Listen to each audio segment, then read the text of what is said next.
You ever look at the place so utterly ruined that your first reaction is to burn it down and claim insurance?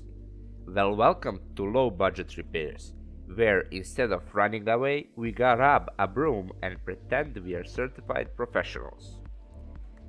The premise here is simple.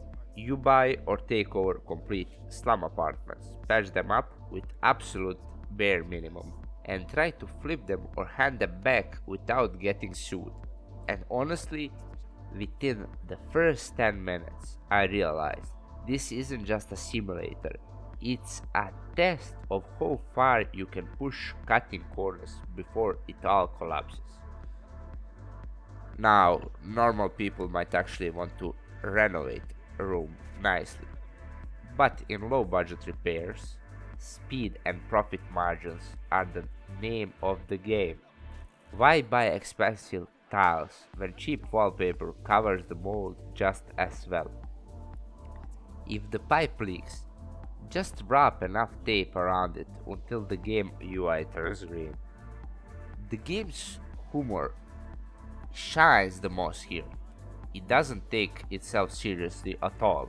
You are literally rewarded for figuring out how to squeeze every single dollar out of a job while doing the absolute lowest quality for legally or illegally possible. While I was busy slapping watered down paint over structural damage, I actually looked into who built the masterclass in shady craftsmanship. The game is developed by a team called Grey 2 RGB and published by Playway. If you're thinking, wait, isn't this just House Flipper? Well, yes, but with a massive twist. Grey 2 RGB basically took the classic House Flipper renovation loop, stripped away all ethics, and set it in gritty 1990 Poland. You are playing as a Maciek, an absolute hustle god handyman whose only rule is if it looks fixed from 2 meters away is done. Absolute gold comedy. You're balancing trash disposal, wall plastering, and trying not to blow your tiny budget. What makes the first hour so surprisingly addictive is the pacing. Just when you think you're getting bored of sweeping floors, the game drops some absurd task on you or hits you with hilarious environmental details that makes you stop and say, wait, who lived here?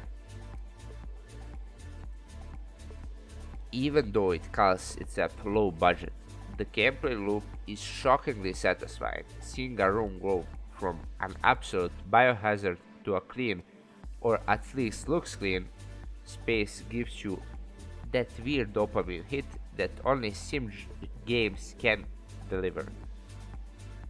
Plus, getting a full payout after doing the most questionable repair work in history never gets old.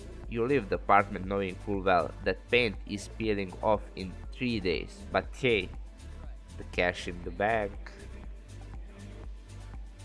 So, is low budget repairs worth your time? If you love junky humor, quick profit loops, and making complete chaos looking like actual work, absolutely. My first hour was a masterpiece of budget cuts and bad decisions. Now, as fun as cheap landlords shortcuts are, the game definitely isn't perfect. Its biggest downside right now is linearity. Unlike House Flipper, where you can tear down any wall and design whatever you want, low budget repairs keeps you on a surprisingly tight leash. You're following specific checklists rather than having a total creative freedom. The mechanism can also feel a bit repetitive once the novelty wears off. You're doing the exact same sequences of sweeping, painting, and patching across every apartment, and some classic indie janks and clunky controls into the mix. and it's clear this is still rough around the edges experience. Still, for a low budget indie about low budget repairs, its delivery exactly the chaotic, hilarious vibe it promises. If you enjoyed this video, drop a like, hit the subscribe, and let me know in the comments if you'd like to live in a place fixed by me. See ya in the next one.